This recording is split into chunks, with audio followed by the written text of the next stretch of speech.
ago, while I was still in drama school in London, I went to a small independent film festival in a cubby little hole, as you do when you're a student, and came across a mesmerizing film called The Warrior.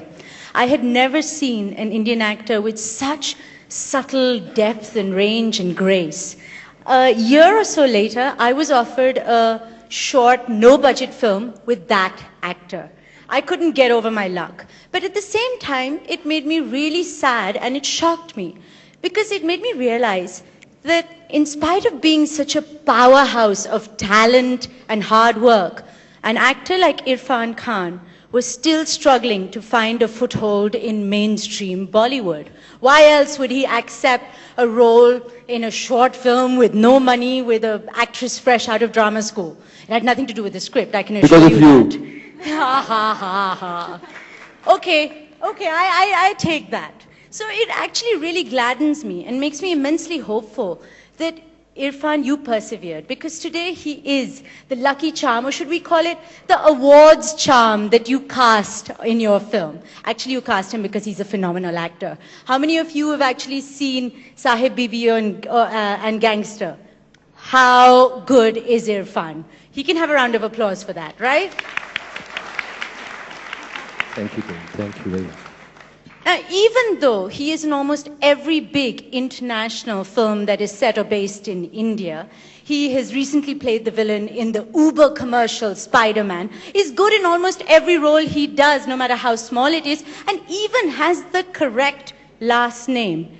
He is still not given the royal treatment of an Indian superstar. Which begs the question, are we in India really not interested in nurturing real craft and creativity? Are we, or at least the majority of Indians, still preferring to ignore even when the world applauds? And is this perhaps one of the reasons that made Freida intelligently decide to stay put in the West and enjoy and maximize her moment under the sun? Because what were her options? Come back here, do the rounds, perhaps end up playing a bimbet to one of the aging superstars? No, she was clever about it.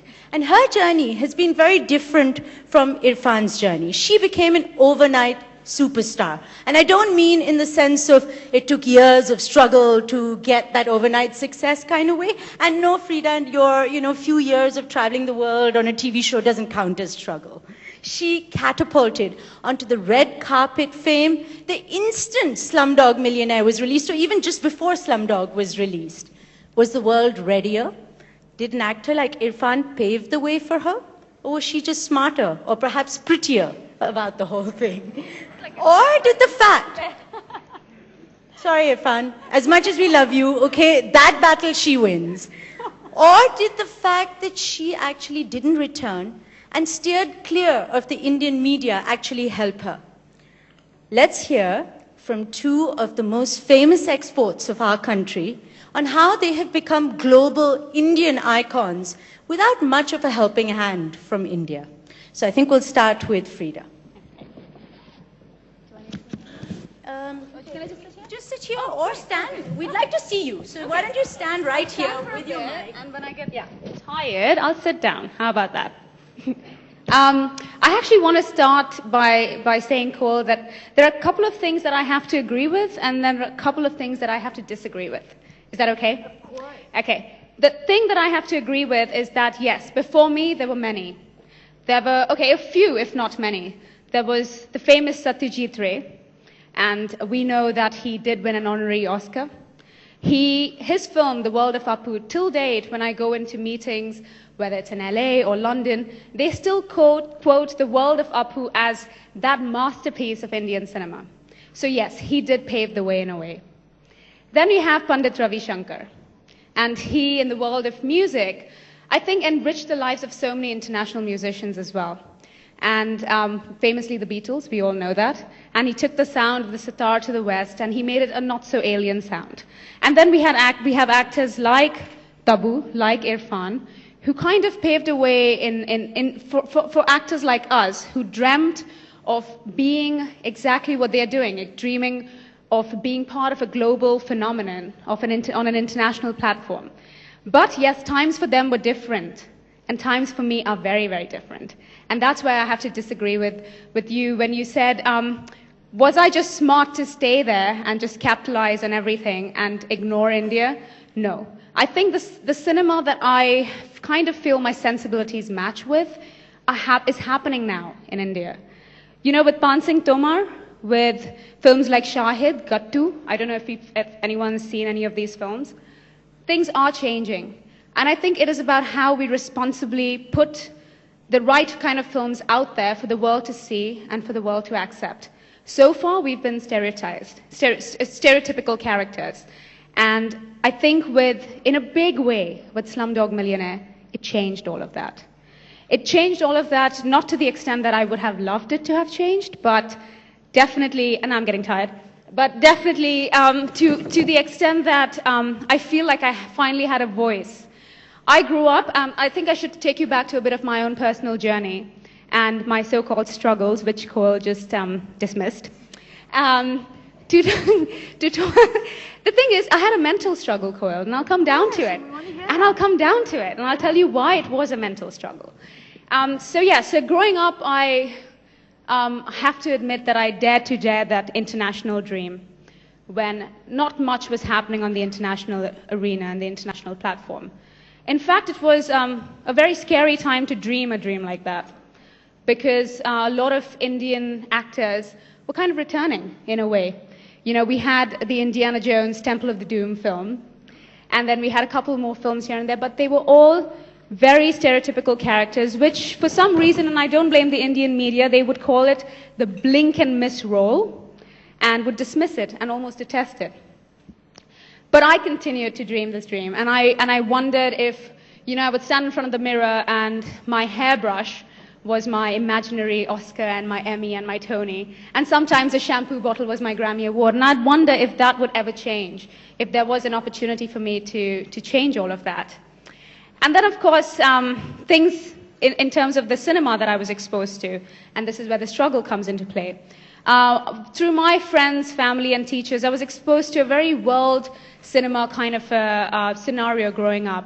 So whether it was films by Wong Kar-wai or Kurosawa, some of which I could not relate to, which is fine, but I did always appreciate the odds that these directors, these filmmakers made those films against and promoted it to the international arena to the point that they all got accepted in world cinema.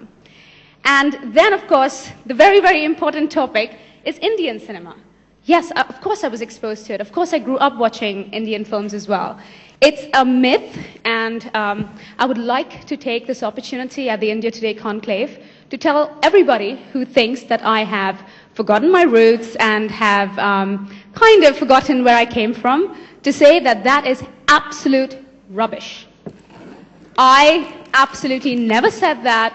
I always said, and I still stand by it, that I cannot be blamed for having a different sensibility.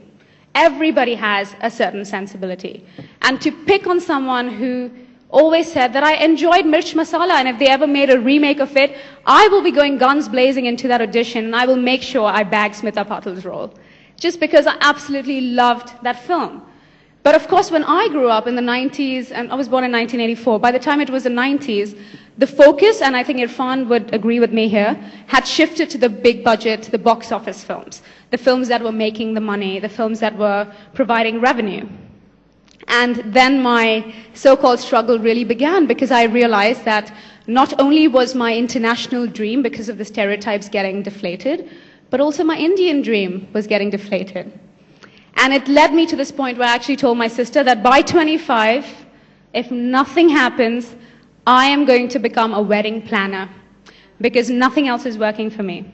And I have to say that because honestly, I had no plan A and plan B. People have that, but my one and only dream and passion was acting and entertainment, and that was not going to happen in my head, and it was a sad moment.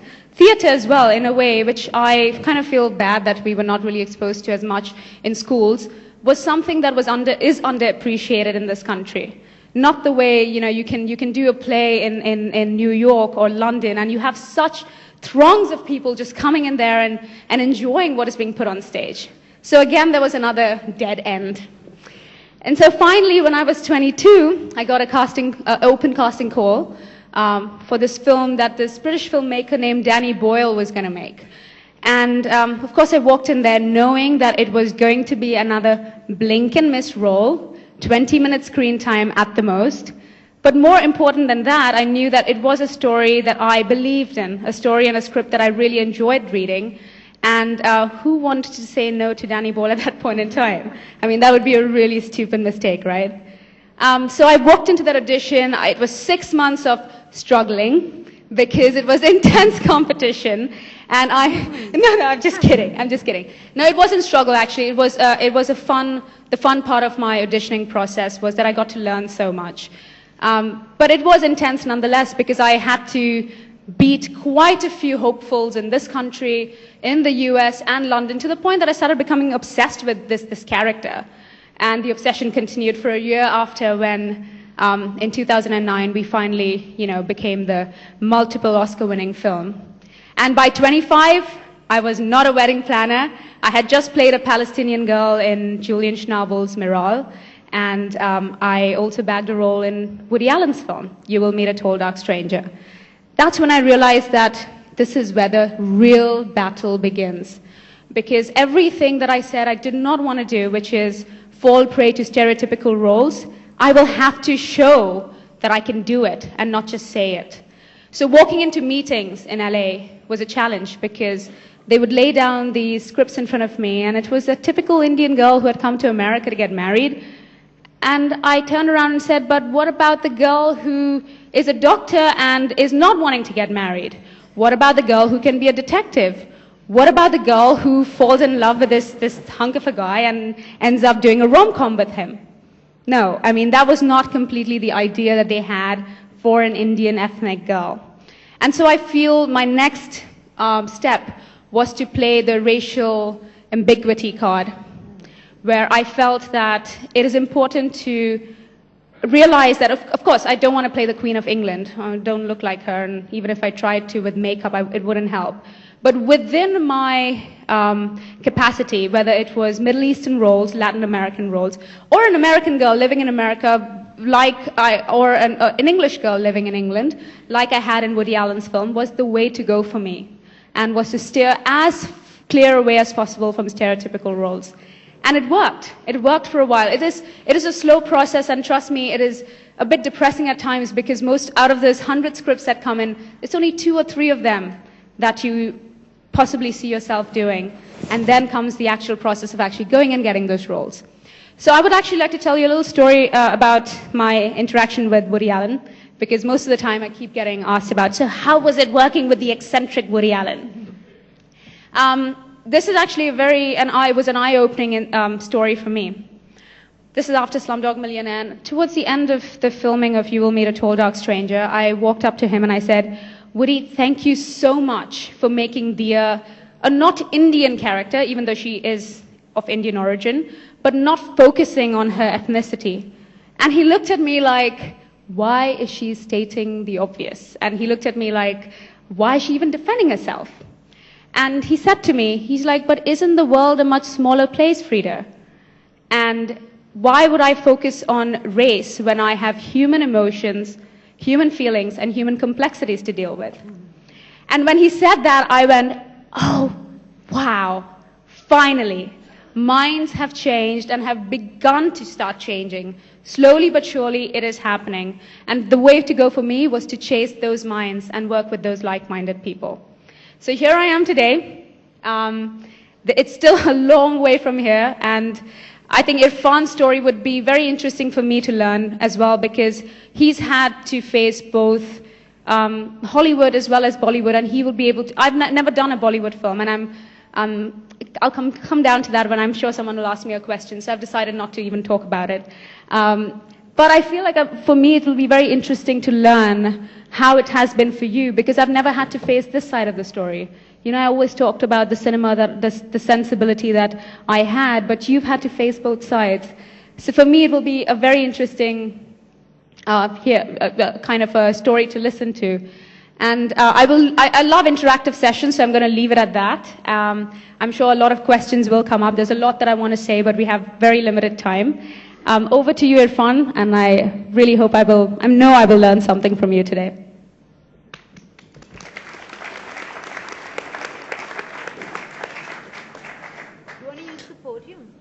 You want me? No, I want you to do what you want. You. Really? You'll do anything I tell you to? Okay, top out. Hello, hello, hello. Kiss her, kiss her. Kiss her, kiss her. Hello. Hello. I think Freida has covered everything. No. Spoke too much anyway. I've been asked to speak on this line, India ignores till the world applauds. For me, it hasn't been like that. And forgive me, I'm not a very organized speaker. I'll just, my jumbled up thoughts, you have to do the labor to understand what I'm trying to say. I believe I don't agree with this. Why I don't agree, I'll tell you the reasons.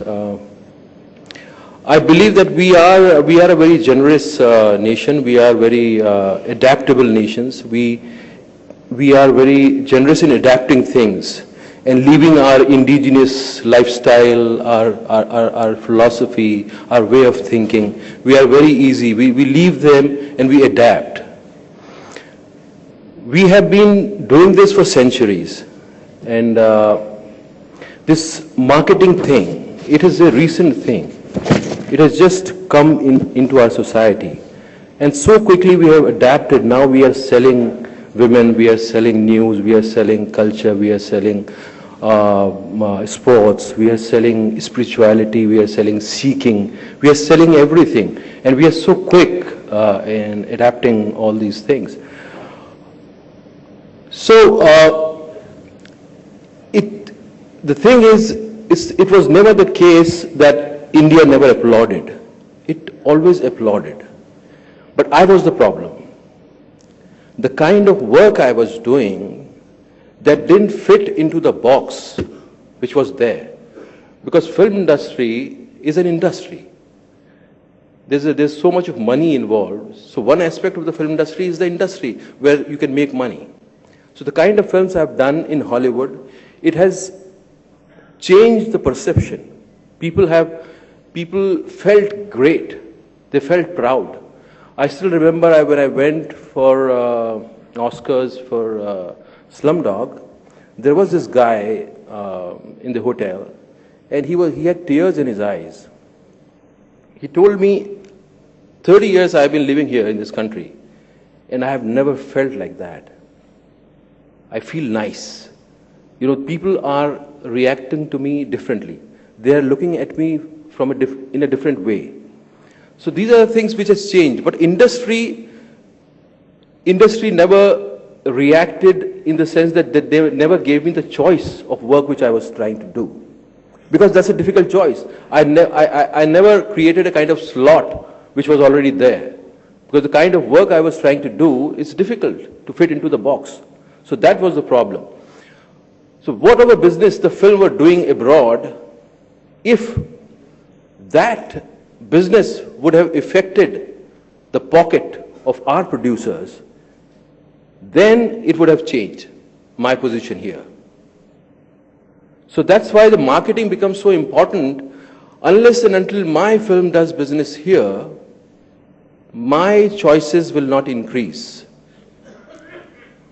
So whatever changed, the change came from the films when the films started making money, the Indian films. So that was the real change.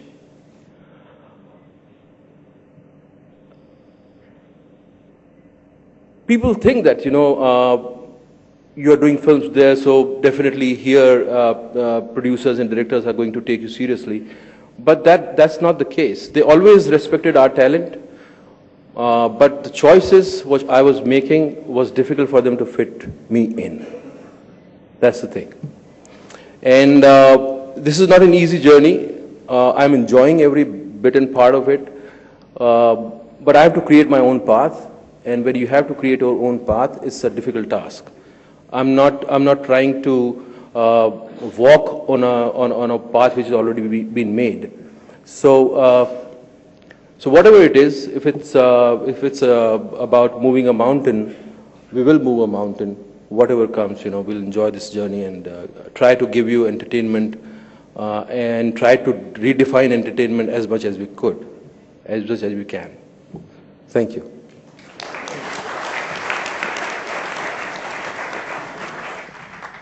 So I'm going to use the privilege of asking the first question.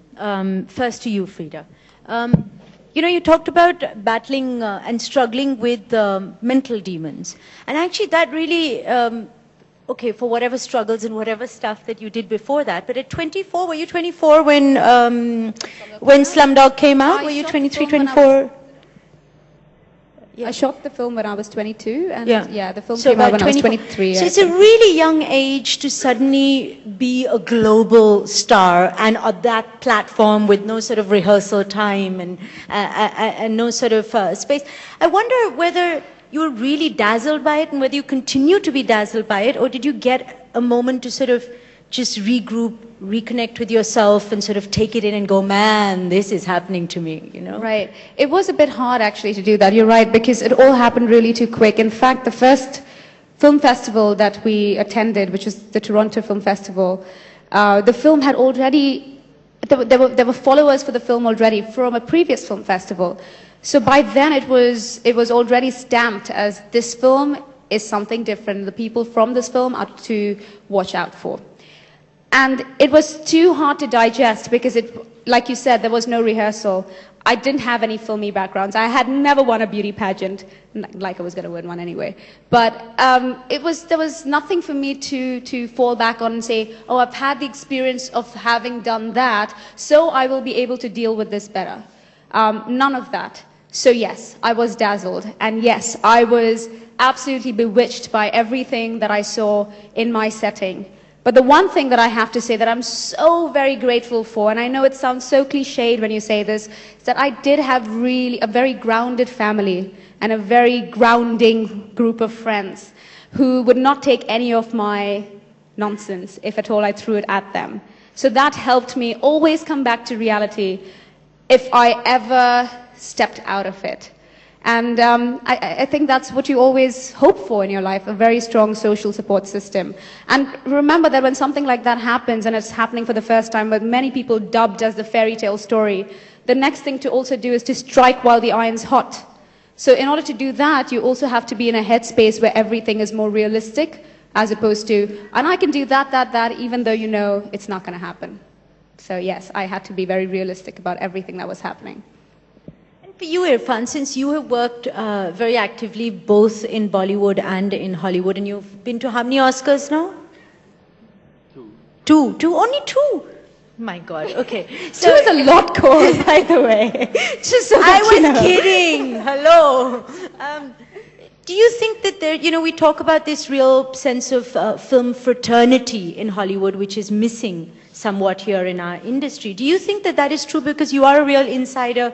Anil Kapoor talks about it. When you go to the Golden Globes, everyone's really rooting for each other. It's such fun. And that totally doesn't happen here. Here it is sort of, life or death, and you're in competition with everyone, including yourself. Yeah, there is a kind of style the way they conduct. But the thing which I was trying to say, but I couldn't conclude, the thing is, we are lost in this game of marketing. We have lost to acknowledge our talent. And they have made it a kind of practice to use a talent and make it marketable. And they can sell the talent. So they have made their awards, their cinema, they have brought a kind of credibility to it. For an example, if an actor gets a nomination for an award, his market gets affected. If you are even nominated for Oscars, lifelong you will have this name, Oscar-nominated Freida Pinto. So that becomes a kind of, we are creating awards just for TRPs and just for, some money. So we are not really rooting for our talent. We don't have respect for our talent. We don't know what to do with it. We are just aware of our pockets and our procreational instincts. Otherwise, we are in slumber. We are just sleeping. These are the two things we are, So we need we need to find our indigenous ways. Even if we are adapting things, we need to find our own voice into it and see how it's doing good to us. Like when I was a kid, I used to wonder, in this hot weather, why advocate wear this black coat? I still don't have an answer for this.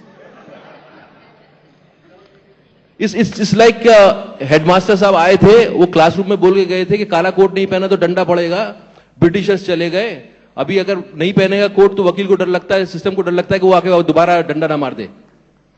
So we are still, it's like Britishers have given a baton to certain people, they don't care, and so भगवान के भरोसे चल रहा है country. So that's what we are losing. That's what we are not being able to understand, that we are very talented, we are unique people in this whole world, and we are not giving enough importance to that. I'm going to open it up to the panel. Suneet, since you're sitting right at the top, go on. My question is to Freida and to Irrfan both. Do you feel that your ethnicity has actually added to your allure in Hollywood? Point in case example, someone like, let's say, Salma Hayek, Javier Bardem, Antonio Banderas were very, very successful Latin and Spanish-speaking actors who've actually been accepted beautifully into Hollywood. So do you feel this is the time for Indian actors to be sort of opening doors for themselves? And does that necessarily add to your allure, Freida?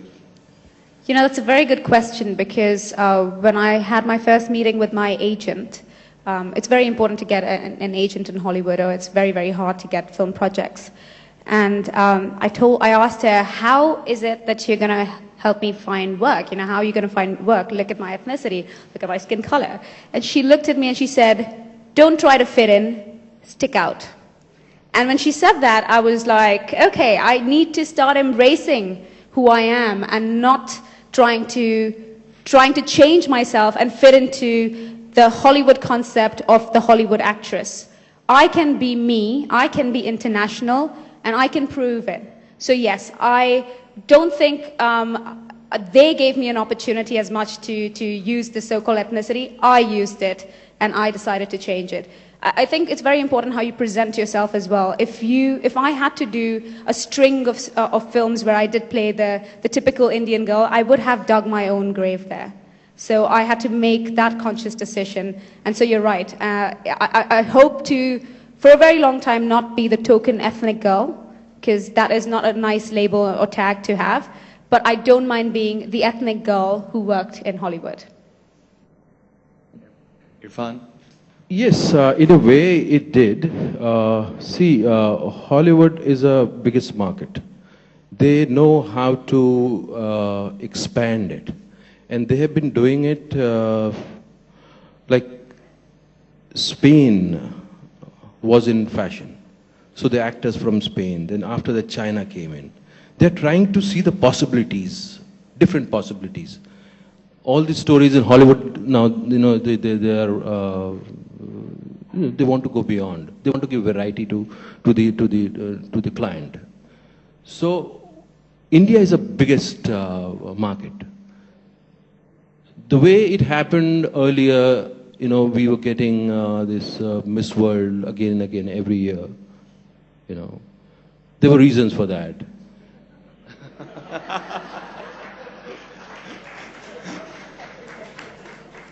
And similarly, they are trying to explore different grounds. And recently, Life of Pi almost touched 100 crore here, only in India. So they are looking for possibilities. So yes, India is in fashion right now. And there are chances, there will be many films which will be made in India, where the story will be based in India, the actors will be based in India. You see the technicians which worked in Slumdog Millionaire, if they would have worked only in Indian cinema, their talent would have never been recognized. So they give you a kind of, a platform where you can show your talent, but also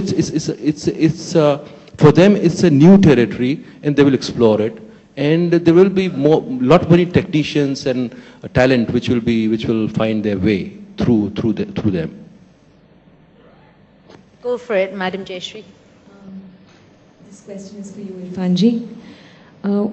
If I may request you to tell us, as an artist, what are the two most fascinating things about accepting a good Hollywood script? Two most... Which perhaps you may not get in an Indian script. Yeah. See, the complexity of character, which you don't get it here. You don't get the nuances of performance. You cannot challenge yourself that much. No story, or the way it is written, or the kind of nuances you have to explore in yourself to portray that character, you don't get that chance. And the other thing is the exposure. The exposure is big. We are sitting here because of that, not for my talent. Also for your talent, Irrfan. Also. Minimally so. Very true. Thank you. Thank you so much. Advaita. This one's for Irrfan. I read a previous interview of yours where you spoke about the credibility of the character vis-a-vis Hollywood and the Indian film industry.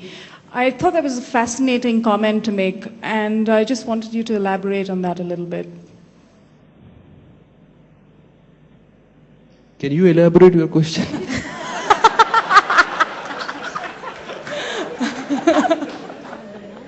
In terms of how the character actor is treated on, say, vis-a-vis a Hollywood set, as opposed to a set, and the opportunities that you have in terms of roles written for the character actor as part of an ensemble on a film. See, when you're doing a Hollywood film, you don't feel like a character actor, because you are an intrinsic part of the story. You are a very defined cog in the whole machinery. Here, when you are doing a character actor, you are a character, just a character. You are there to support the protagonist crisis or his dilemmas, whatever. Your own existence doesn't exist. There, the character actor's existence exists. They are themselves has a kind of roundness to it. And the definition of why they are there in the story is very precise. So we misuse character actors for the main lead. That's why here doing a character actor is no fun. You are bracketed as a character actor, then the stories doesn't come to you. You are not there to deal with the story. For an actor, there's nothing exhilarating than dealing with the story. What the director, why the writer has written that story. What is the nucleus of the story? You want to deal with that crisis, and you want to bring your own take on that. But there, even if you are doing a character actor, you can explore these points. Here, you are just there. That's the difference. But surely, Irrfan, now with character actors doing main leads in films like Sahib Bibi, Gangster and things like that, these things are changing? Do you feel the hope of that? Or like, is Freida going to finally come in and sort of go, things are changing or not? Oh, it's changing rapidly. Every day, every week it's changing for the better. The new generation of cinema goers are forcing the change, and the new generation of filmmakers are bringing that change. And every 15 years, 20 years, the industry goes kind of a transition phase, because the whole generation of film goers change. The whole new generation of filmmakers come. So it's changing, and it's changing for the better. And because the audience is also exposed to the world cinema. So they are looking for fresh entertainment. And I believe today's audience, Indian audience, is so eager, and we are so lucky that they're so eager. You just need a good story to say, and they are there because we don't have too many options for entertainment. So every Friday, even if they like one or two scenes, they go. Not like Hollywood, where, you know, if the film is not good, then nobody goes there in the theater. But here, people go. It's like a festivity. They go, they celebrate. Kalyani. I just want to ask you, do you ever have a bad hair day? No, that's not my question. But I actually want to know. You know, Freida, you are definitely one of our proudest exports, straight from India to Hollywood. Being involved in an international project, even based in India, but humongous success. You were not really wooed by Bollywood, well, till I think very recently now, which I'm sure you'll tell us about later. Not that it made any difference to you, because you were swept in by the likes of Woody Allen and starred opposite James Franco. It's incredible. And Irrfan, you went into Hollywood when you were a very intrinsic part of Bollywood already, you know, mainstream Indian cinema. My question to both of you is, with the kind of experience both of you have had in the West, is what do you think, because there are a lot of people who have tried and, well, it hasn't really worked for them, talent notwithstanding, from our industry. So what really do you think works? I mean, what really clicks? What do you think the international audience or the directors, you know, are looking for, which obviously you all have made such a success out of?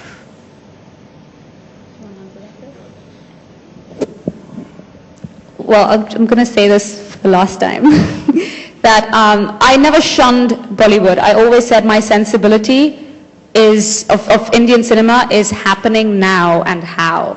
And I'm so glad it is, because I feel I can find my place now, and like Kalyani rightly said it, I have. I think if I myself find it very hard to answer that question as to what are they looking for. When I bagged those couple of films, it was right after Slumdog Millionaire. So in my head I thought, it is because of Slumdog Millionaire. But the year after that, I bagged 2 big budget films. And I felt, okay, now the hype has died, so I'm guessing they want an ethnic minority girl in their film.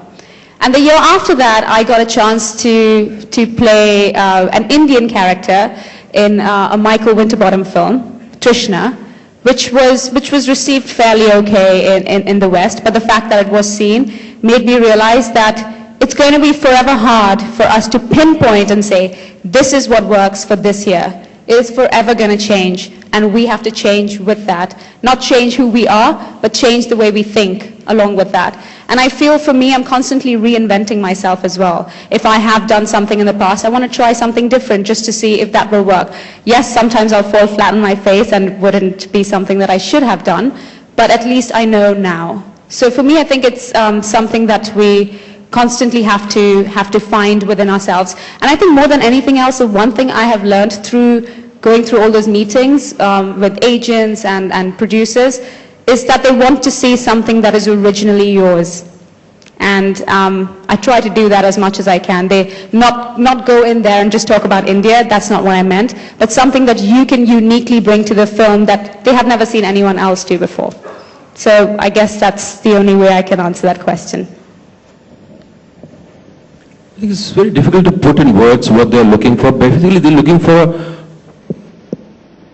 business possibility, but it's not just business possibility, because they treat it as, they give enough importance to the creative aspect as well of this, this business of storytelling.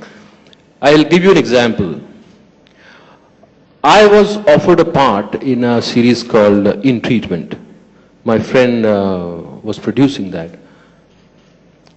But originally, that part was written as a Jew story. This series was about a psychotherapist and his patients. There were 4 stories. So there was one story about Jew. But then because namesake was accepted very well there, so they were thinking, why don't we use Irrfan? So can we change this story to Indian story? They saw this possibility and they did it. And the way they did it, you see that series, it's an excellent series. It's a unique series. So they are looking for basically for business possibility which has a kind of, where they see that, it has a universal language, they could make enough money on that, and, basically that. I'm really, really sorry, but we have run out of time, so I cannot ask the audience to ask any questions. But I will give you a treat if Freida agrees. She's going to show us her best pose on the red carpet. Oh, Come on. no, I'd You're rather- going to teach me an I'd Irrfan. rather Get up. ask a question. No questions. We have no time. She's going to show us how it happens, since she is the darling. That's your paparazzi right there. Okay. Pose away. Oh man, that's like... Come on, come on. Freida, Freida, Freida, Freida, Freida, clap. I honestly I'd like to say that I do some really silly things on the red carpet. I've realized I talk a lot on the red carpet and people have like the funniest expressions of me. So the best thing to do is to not talk. Okay, so I'm taking away the mic, and you guys have to be paparazzi. So come on, call out her name, call your fan's name out, make her pose.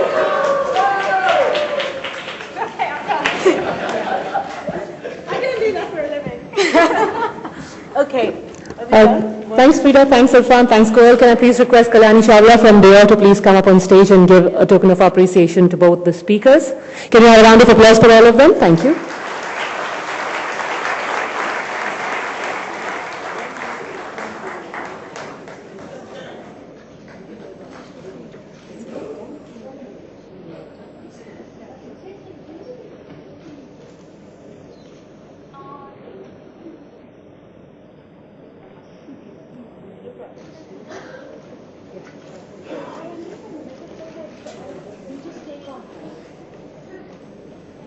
I just want to say thank you to all of you. This is actually my first time since Slumdog Millionaire in Delhi.